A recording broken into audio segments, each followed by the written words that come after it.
3장 프로젝트 관리 첫 번째 시간입니다. 네, 프로젝트 관리라고 하는 것은 프로젝트를 계획하고 수행하는 데 필요한 모든 작업을 관리하는 그러한 활동을 말합니다.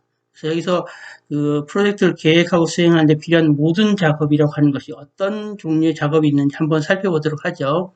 먼저 그 소프트웨어 개발에 필요한 구체적인 작업을 결정하는 이런 노력이라든지 프로젝트를 수행하기에 적합한 인력을 확보하기 위한 노력들, 그다음에 이렇게 확보된 인력들에게 적절하게 직무를 할당하기 위한 직무 정의, 그다음에 그 소프트웨어 개발, 즉 프로젝트 진행을 위해서 그 필요한 일정들을 계획하는 노력들, 그다음에 그 소프트웨어 개발을 하기 위한 소요되는 비용을 예측하는, 즉 소프트웨어 개발, 프로젝트 진행에 대한 그 노력들을 추정하는 그런 작업들이 이제 포함되겠고요.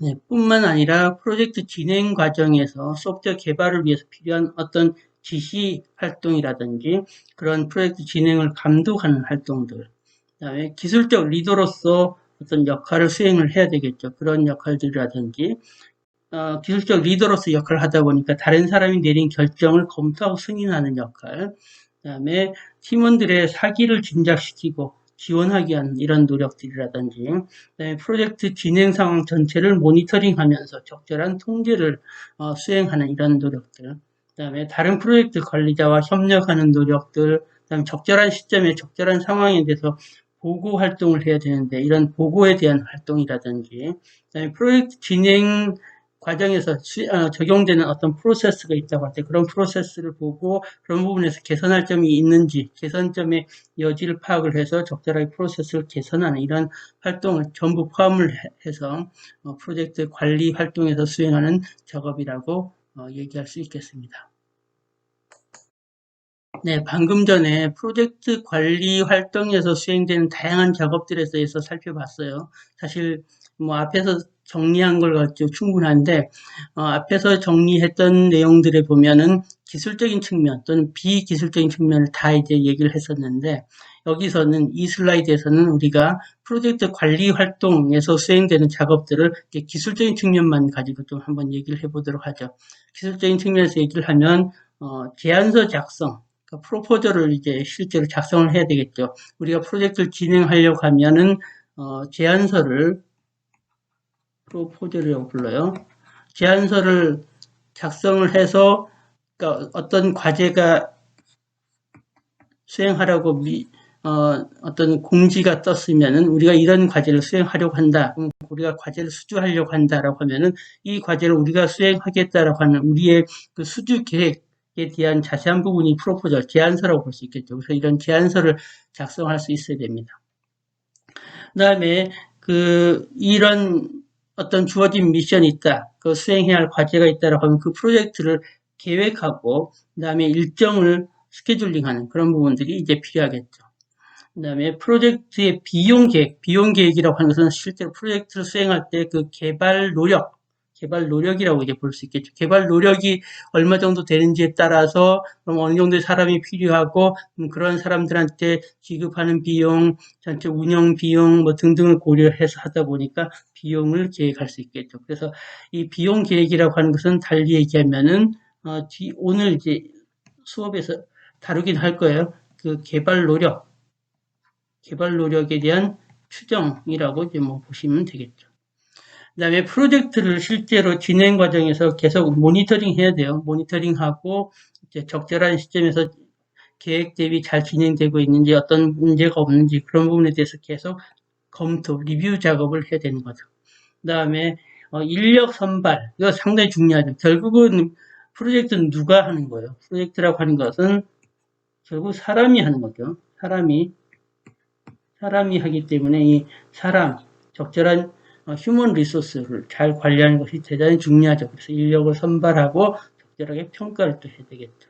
그 다음에 그 프로젝트가 다 진행되고 나면 보고서를 작성하고 그 프로젝트 진행한 내용에 대해서 적절하게 프레젠테이션을 해야 되니까 그런 활동들이 이제 필요하겠죠. 그래서 이런 부분들은 이제 기술적인 측면에서 더 정리한 것이라고 말씀드릴 수 있겠습니다. 네, 앞서서 프로젝트 관리 활동이라고 하는 것은 프로젝트를 계획하고 수행하는 데 필요한 모든 작업을 관리하는 활동이라고 얘기를 했었죠. 그래서 여기서 간략하게 프로젝트 계획 활동에 대해서 살펴보도록 하겠습니다. 실제로 프로젝트 계획을 수립한다라고 하는 이런 작업은 상당히 시간이 소요되는 그러한 프로젝트 관리 활동이라고 볼 수 있겠어요. 왜냐하면 초기 개념 정립 단계에서부터 시스템을 제공하는 단계에 이르기까지 지속되는 활동이라는 거죠. 우리가 얼핏 생각하면 이제 프로젝트 계획이라고 하는 것은 보통 초기 개념 단계에서만 이제 수행되고, 즉 요구사항을 어떤 프로젝트를 우리가 진행할 것인지에 대해서 그런 개념을 정립하는 단계에서만 수행되고, 요구사항 명세가 도출되고, 그 다음에 개발이 진행되고 하면은 더 이상 계획을 참고 안 하고, 그런 어떤 계획 없이 계속 그런 요구사항 명세로부터 차근차근 개발이 진행될 거라고 생각을 하지만, 이 계획 활동이라고 하는 것이 시스템을 제공하는 단계까지 지속돼서 이제 수행되어야 된다는 거죠. 그래서 이렇게 계속해서 지속해서 수행되어야 되기 때문에 새로운 정보를 이용할 수 있을 때마다 계획을 정기적으로 수정할 필요가 있다는 거죠. 그래서 소규모 프로젝트의 경우에는 프로젝트 계획이라고 하는 것이 보통 개발자들의 머릿속에 이제 많이 있고 어떤 구체적인 문서로 표현이 되지 않는 경우가 많지만 대규모 프로젝트의 경우에는 그렇지가 않습니다. 그래서 주요 소프트웨어 프로젝트 계획을 지원하기 위해서 다양한 종류의 계획이 있는데 그런 어떤 종류의 계획이 있는지는 다음 슬라이드에서 살펴보도록 하겠습니다. 그러면 어떤 종류의 계획들이 있는지 살펴보도록 하죠. 여기에서 보면은 먼저 퀄리티 플랜, 품질 계획입니다. 그래서 프로젝트를 진행할 때 어떤 일정한 소프트웨어 품질을 확보하기 위해서 사용될 수 있는 어떤 품질에 관련된 절차라든지 품질에 관련된 표준들을 이제 기술해 놓은 것이 퀄리티 플랜이 되겠고요. 그 다음에 소프트웨어를 개발하니까 소프트웨어에 대해서 검증해야 되겠죠. 그래서 그런 검증에 대한 계획에 보면은 시스템 검증을 위해서 사용될 수 있는 어떤 접근 방법이라든지 활용할 수 있는 자원이라든지 일정들, 스케줄에 대해서 기술해 놓은 것이 이제 검증 플랜이 되겠고요. 뭐 이것뿐만 아니라 스텝 디벨롭먼트 플랜 보면은 그러니까 개발 인력들을 어떻게 발전시킬 것인가 이런 거죠. 그래서 프로젝트 팀 멤버들의 기술, 경험을 어떻게 발전시킬 것인가를 이제 구체적으로 기술해 놓은 것이 스텝 디벨롭먼트 플랜이 되겠습니다. 그래서 이런 몇 가지 유형을 살펴봤는데 이것만 있는 것이 아니에요. 실제로 IEEE 스탠다드에 보면 한 10여 개 이상의 여러 가지 플랜들의 유형을 이제 정의하고 있습니다. 그래서 그런 이 IEEE 표준을 참고하면 여러 유형의 플랜들을 어떻게 작성할 수 있는지, 그 다음에 그런 플랜의 구성 요소가 무엇인지를 이제 자세히 살펴볼 수 있습니다. 그래서 제가 앞 슬라이드에서 얘기했던 대로 대규모 프로젝트의 경우에 있어서는 이렇게 여러 종류의 플랜들을 다 준비해서 소프트웨어 프로젝트가 계속 진행될 때도 각각의 상황에 맞는 플랜들을 이제 적용을 하는 거죠. 그래서 예를 들면 대규모 프로젝트에서는 프로젝트가 진행될 때 일정하게 퀄리티를 보장받아야 되니까 그럴 때는 이 퀄리티 플랜을 참조해서 각각의 어떤 퀄리티 프로시저를 쓰고 어떤 퀄리티에 관련된 스탠다드를 적용할 것인지를 계속 그것에 견뎌보는 거죠. 그 다음에 이렇게 소프트웨어 프로젝트 진행이 될 때 검증을 해야 된다고 하면 그 검증 플랜에 따라서 다양한 어떤 접근 방법이나 어떤 그런 검증에 대한 스케줄에 따라서 검증 활동을 한다든지 이런 식으로 되기 때문에 앞에서 얘기했던 대로 프로젝트 계획이라고 하는 것이 단지 초기 이제 개념 정립 단계에서만 적용되는 것이 아니라 개념 정립 단계뿐만 아니라 시스템을 실제로 제공하는 단계까지 계속 지속되어야 되는 활동이 프로젝트 계획 활동이라고 했었죠. 그래서 다양한 종류의 그런 계획에 따라서 소프트웨어를 개발하는 그런 노력들이 진행되어야 된다는 거죠.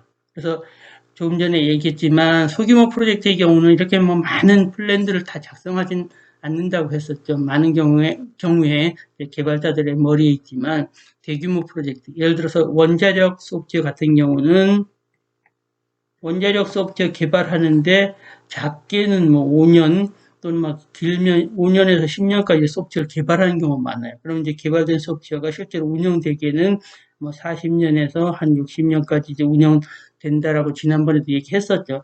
그럴 때 이런 소프트웨어 개발할 때는 소프트웨어 개발 기간도 길기 때문에 소프트웨어 요구사항 명세를 하고 그 다음 곧바로 개발하는 것이 아니라 실제로 소프트웨어를 개발하기 앞서서 먼저 개념 정립 단계에서 이런 여러 종류의 아까 얘기했던 대로 IEEE 스탠다드에 따라서 열 몇 종류의 계획을 다 작성을 합니다. 그래서 그 계획에 따라서 차근차근 소프트웨어를 개발해 나가고 있는 거죠. 그렇게 해야만 안정되고 좋은 소프트웨어를 개발할 수 있어요. 그래서 우리가 소프트웨어라고 하는 것이 뭐 여러분들이 간단하게는 뭐 간단한 뭐 파이썬이나 스크래치를 써서 간단하게 만들 수 있는 소프트웨어도 있는가 하면 훨씬 더 규모가 큰 몇 천만 라인의 그 규모가 큰 소프트웨어도 있어요. 그래서 그런 다양한 소프트웨어가 있기 때문에 그런 각각의 소프트웨어를 개발할 때마다 어떤 식의 접근 방법을 쓰느냐가 이제 달라지는데 이렇게 대규모 그 소프트웨어 개발 프로젝트에서는 이런 식으로 여러 유형의 플랜들을 다 만들어서 그런 플랜에 맞춰서 소프트웨어 개발이 이루어진다는 것을 항상 기억할 필요는 있겠습니다.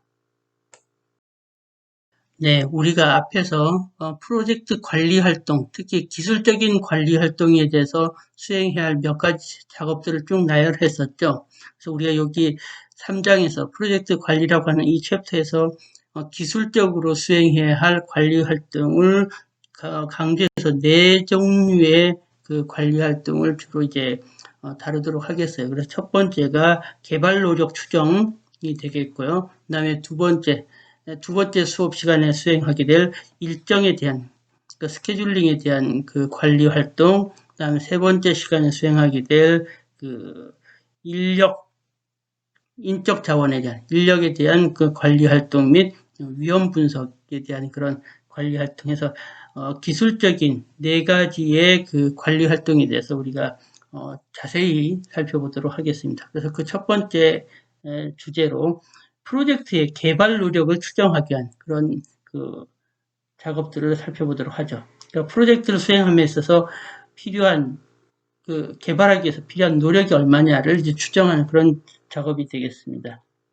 근데 프로젝트 개발 노력을 추정할 때 항상 고려해야 될 것이 그러니까 프로젝트 수행하는데 필요한 노력이 얼마냐라고 하는 것을 이제 추정할 때 고려해야 될 것이 이와 같이 몇 가지의 이제 요소가 있는 거죠. 프로젝트 특징에 대한 거, 그다음에 제공되는 리소스에 대한 거, 그다음에 생산성 측면, 뭐 그렇게 볼 수 있겠는데 개발하려고 하는 프로젝트의 특성에 따라서 문제가 얼마나 복잡하냐, 그러니까 복잡한 문제일수록 어떻게 되겠어요? 개발 노력이 많이 들겠죠. 그다음에 시스템의 크기, 그러니까 크기가 얼마나 크냐 작냐에 따라서 개발 노력이 이제 뭐 더 많이 들고 덜 들고 할 수 있겠죠. 그다음에 시스템의 신뢰도, 그러니까 시스템이 얼마나 믿을만하도록 해야 되느냐. 그러니까 예를 들어서 얘가 뭐 항공기 제어 또는 원자력 제어 같은 그런 제어 소프트웨어일 경우랑 우리가 그냥 지금 파워포인트나 이제 뭐 아래아 한글 같이 이런 그냥 워드 프로세스 같은 그런 일반적인 제너럴한 일반적인 소프트웨어 이런 경우 보면 어때요? 이런 제어 소프트웨어와 일반적인 소프트웨어 보면 일반적인 소프트웨어가 신뢰도가 상대적으로 낮겠죠. 그러니까 예를 들어 항공기 제어 소프트웨어 같은 경우에 어떤 돌발적인 상황이 생겼을 때 즉시 반응해야 된다든지 원자력 그 제어 소프트웨어 같은 경우에 원자로에서 이제 일정 온도 이상 올라갔을 때 그렇게 그 뭐죠?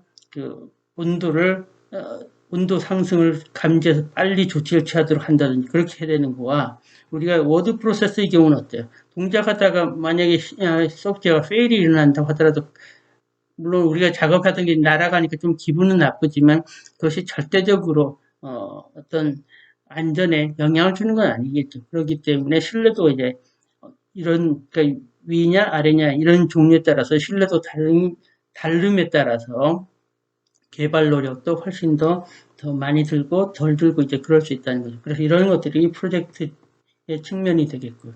그다음에 자원에 대해서는 보면 인적 자원 제공되는 이제 인적 자원이 어떠하냐, 그다음에 하드웨어 자원이 풍부하냐 또는 그 어떤 운영 장비가 필요하고 어떤 개발 장비인데 그런 것들이 잘 지원되느냐.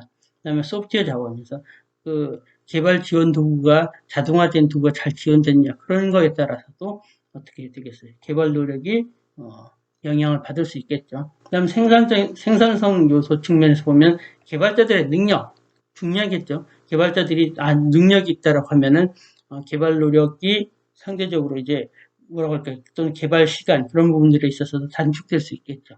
그다음에 사용하는 개발 방법론 이런 것들 어떤 최신 기법을 쓰느냐, 어떤 관리 방법론을 쓰느냐에 따라서도 개발 노력들이 달라질 수도 있다는 거죠. 그래서 이러한 것들이 프로젝트 개발 노력을 이제 추정할 때 고려해야 할 그런 요소들이라고 말씀드릴 수 있겠습니다. 네, 그러면 구체적인 개발 노력 추정 방법에 대해서 살펴보도록 하겠습니다. 여기서는 두 가지 방법을 제시할 건데요. 먼저 기능 점수 모델에 대해서 살펴보도록 하죠. 펑션 포인트 모델은 사용자에게 제공되는 소프트웨어 기능을 정량화해서 소프트웨어 규모를 산정하는 방법이 되겠습니다. 그래서 소프트웨어 기능을 중심으로 한다고 했기 때문에 펑션 포인트, 그러니까 기능 점수 모델이라고 부르는 거죠. 이 모델은 사실 데이터 관리, 그러니까 데이터를 주로 핸들링하는 그런 소프트웨어에 적합한 모델이 되겠습니다. 그래서 이 모델의 특징은 어떤 개발 조직이든 그 조직에 관계없이 애플리케이션 복잡도 계산에 일관성을 제공한다는 측면이 있고요. 프로그래밍 언어와 무관하게 객관적인 복잡도 산정이 가능하다는 거죠. 결국 애플리케이션 복잡도 그 자체, 그 애플리케이션이 제공하는 그런 기능적인 측면에서의 그 소프트웨어 규모를 산정하는 그런 모델이라고 하는 특징이 있습니다. 그럼 이 기능 점수를 산정하는 절차를 먼저 살펴보도록 할까요? 기능 점수 산정 절차는 제일 먼저 기능 점수를 측정하기 위한 소프트웨어 유형을 결정해야 됩니다. 이것이 어떤 그 고객으로부터 의뢰받아서 새롭게 개발하는 개발 프로젝트냐, 아니면 유지보수 프로젝트냐, 아니면 널리 사용될 수 있는 응용 패키지를 개발하냐, 이런 유형을 먼저 결정을 해야 되겠고요. 두 번째로 측정 범위 또는 경계를 결정하는데 결국은 그 측정 대상이 되는 그 소프트웨어와 사용자 간의 경계를 이제 결정하는 부분이 되겠죠. 그 다음 단계는 UFP 산정이라고 했는데 여기서 UFP라고 하는 것은 Unadjusted Function Point, 즉 그 보정 전 기능 점수 산정이 되는 거죠. 그래서 보정하기 이전에 그 기능 점수를 산정하는 방법이 이제 적용되고요. 그 다음에 여기에서 그 Value Adjustment Factor, 즉 어떤 그 조정 인자를 산정하는 과정이 있습니다. 그래서 이 UFP를 산정하고 Value Adjustment Factor, 즉 조정 인자를 그 산정하고 난 다음에 이 두 가지 결과를 바탕으로 AFP, 즉 Adjusted Function Point, 그러니까 보정된 기능 점수를 산정하는 이런 과정을 거치게 되겠습니다. 네, 그러면 기능 점수 모델에서 UFP, 즉 Unadjusted Function Point 산정 방법에 대해서 좀 더 자세히 알아보도록 하겠습니다.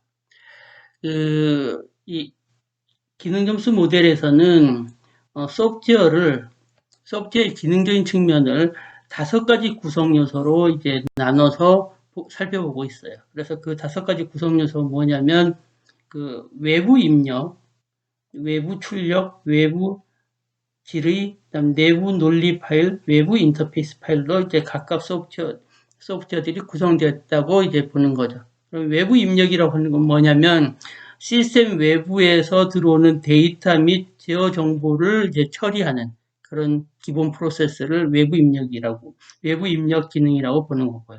외부 출력 기능이라고 하는 것은 시스템 밖으로 데이터나 제어 정보를 보내는 기본 프로세스의 기능을 외부 출력이라고 보고요. 그다음 외부 질의는 데이터나 제어 정보의 조회를 통해서 사용자에게 정보를 제공하는 프로세스 기능을 이제 외부 질의 기능이라고 보고요.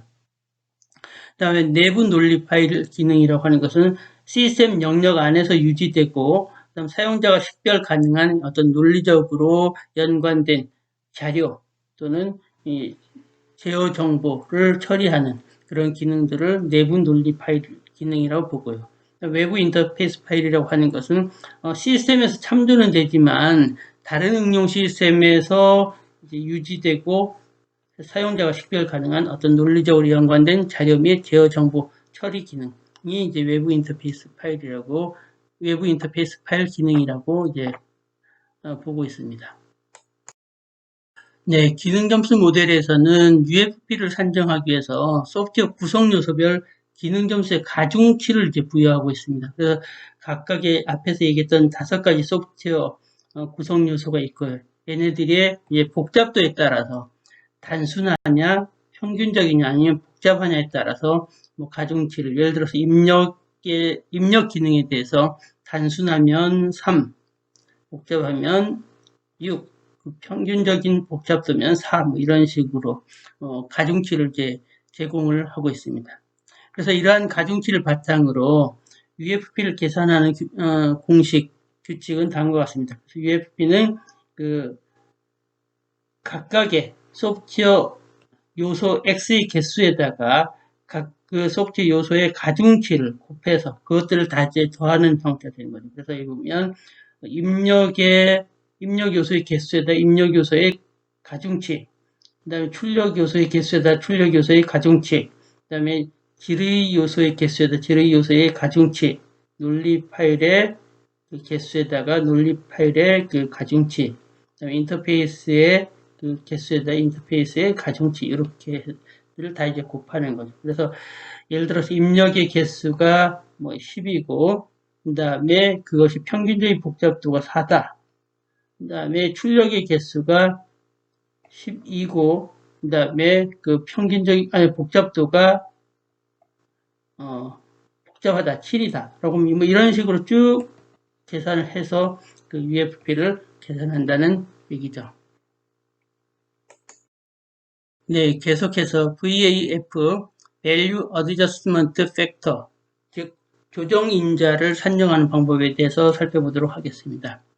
여기서는 개발하는 그 소프트웨어의 기술 분야에 대한 특성을 이제 좀 고려하려고 하는 거죠. 그래서 여기서는 14개의 기술 분야에 대한 그 복잡도를 고려해서 0점에서부터 5점의 점수를 부여합니다. 그래서 그 14개 분야는 뭐냐면 데이터 통신이 어느 정도냐, 그다음 분산 데이터를 다루고 있느냐, 성능이 어느 정도 중요하냐, 그다음 하드웨어를 어느 정도 과중하게 사용하느냐 여부, 그다음 트랜잭션 비율이 어느 정도 높으냐, 그다음 온라인 데이터 입력이 있느냐, 온라인을 업데이트하느냐, 계산이 어느 정도 복잡하냐, 설치하기 용이하냐, 그다음에 오퍼레이션이 용이하냐, 이식성이 좋으냐, 또는 유지구성이 어떠냐, 뭐 이런 등등 해서 재사용성까지 해서 14개의 그 항목에 대해서 이게 어느 정도 복잡한지 여부를 0점에서부터 5점까지 점수를 부여하는 방식으로 각 그 항목마다 그 조정인자 값을 정해줄 수 있습니다. 그렇게 하고 나면 우리가 이제 이런 기술적 분야에 대한 복잡도, 그 컴플렉시티 팩터를 전체 합한 토탈 컴플렉시티 팩터, TCF를 계산할 수 있어요. TCF를 계산할 때는 0.65 플러스 0.01 곱하기 앞에서 했던 그 VAF 1에서부터 14개의 그 VAF 값을 다 더한 값을 가지고 계산을 할 수 있습니다. 그래서 여기서 0.65라고 하는 이런 값들은 수년간의 소프트웨어 개발 경험을 통해서 얻어진 값이에요. 그러니까 어떤 순수하게 소프트웨어 개발에 드는 것뿐만 아니라 그런 개발을 위해서 지원해야 하는 노력이라든지 그런 기본적으로 자체적으로 소프트웨어 개발하기 위해서 필요한 부가적인 노력들이 있으니까 그런 것들을 고려한 값이 되겠습니다. 그 다음에 이 뒷부분은 여기 방금 전에 봤던 그 Value Adjustment Factor를 이제 계산한 부분이 되는 거죠. 거기에다 이제 0.01 곱하는 것이 되겠습니다. 그래서 이 TCF 값의 범위는 0.65에서부터 1.35까지의 값을 갖는데 그 이유는 이 VAF 14개 분야에 대해서 0점부터 5점까지를 부여하는데 14개를 전부 0점을 주면 0점이 되겠죠. 그 VAF 합이. 그 다음에 14개 항목에 대해서 전부 5점을 주면 어떻게 돼요? 70점이 되겠죠. 그래서 0부터 70점까지를 여기 VAF를 다 더한 얘 값의 범위가 되는 거죠. 따라서 요 0에서 70을 0.01을 곱하면 0부터 얼마가 되는 거죠? 0.7이 되는 거죠. 그래서 그 값들을 더하면, 반영하면 TCF 값의 범위는 0.65에서부터 1.35까지가 된다는 거죠.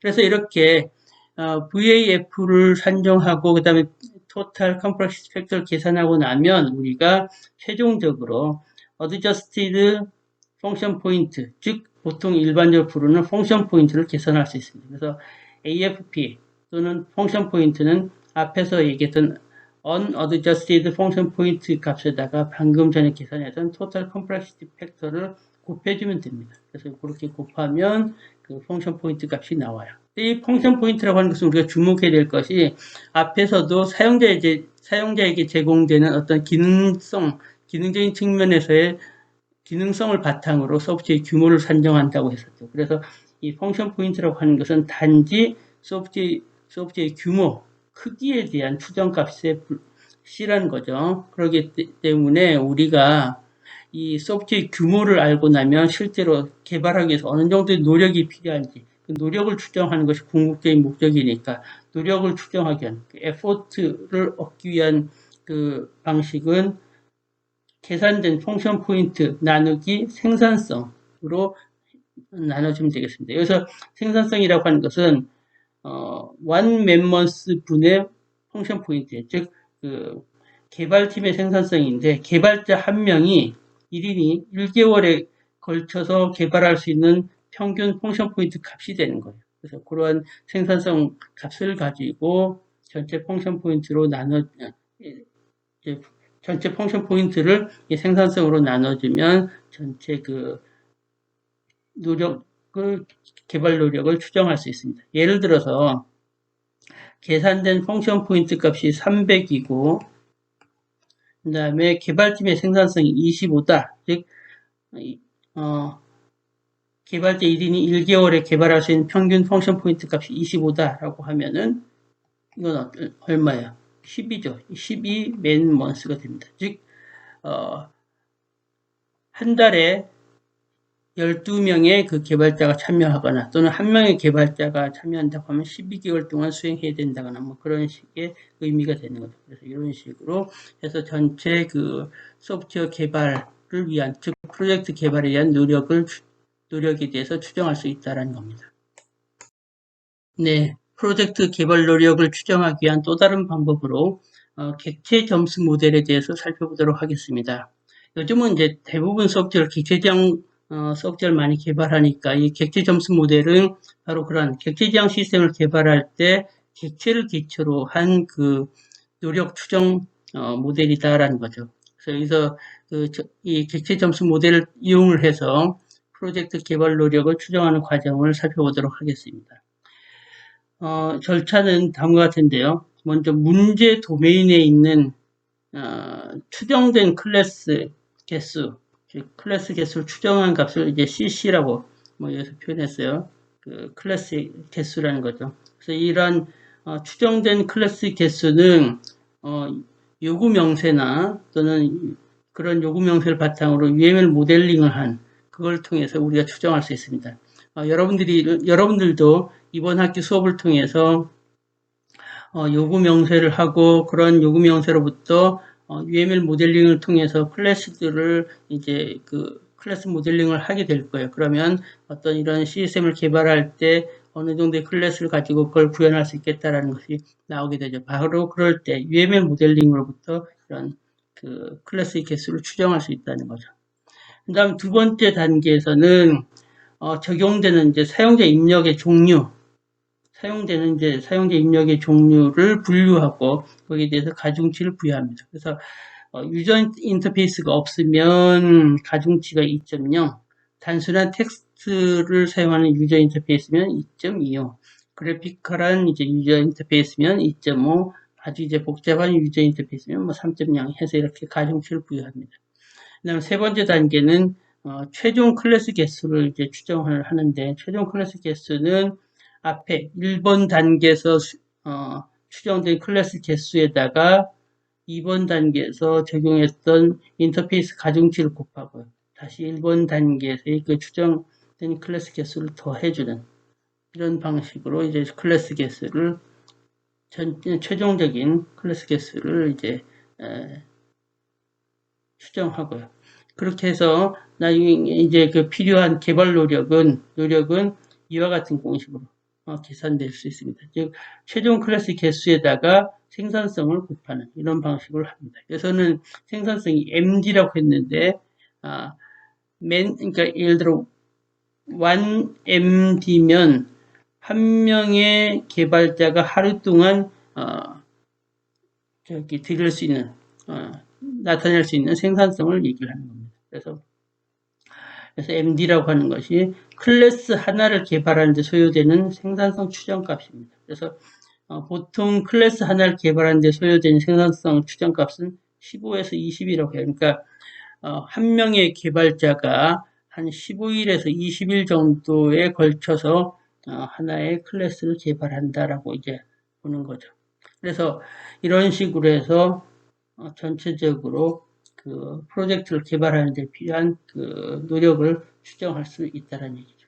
그래서 한번 간단하게 예제를 살펴볼까요? 여기 프로젝트 초기 추정한 클래스 개수가 50개고 여기서 사용하는 인터페이스가 복잡한 인터페이스예요. 그 다음에 생산성이 18MD예요. 이렇다고 하면은 여기서 1번에서 필요한 값을 얻었죠. 2번에서 필요한 얻었죠. 그러면 3번 3번 단계에 해당하는 최종 클래스 개수는 50 곱하기 3.0 다시 50을 하면 200이 되겠죠. 그 다음에 그 추정되는 노력은 이런 200에다가 생산성이 아까 얼마였죠? 여기 18MD니까 18을 곱하면 돼요. 그러면 3600MD가 되겠고 이 3600MD를 365로 나누면 9.86 맨먼스다라는 거죠. 아까 맨먼스는 뭐라고 했어요? 한 명의 개발자가 개발한다고 하면 9.86 먼스가 필요한 거고 거꾸로 한 달에서 한다고 하면 9.86의 맨 사람이 필요하다. 그런 의미가 된다고 했죠. 그래서 MM이라고 하는 것은 맨 먼스예요. 그렇기 때문에 한 명의 개발자가 개발하면 9.86 먼스가 필요한 거고 거꾸로 그 1먼스면은 9.86의 맨이 필요하다. 그런 의미가 됩니다. 이런 식으로 해서 그 소프트웨어를 개발하기 위한, 즉 프로젝트를 개발하기 위한 노력을 추정할 수 있다는 거죠.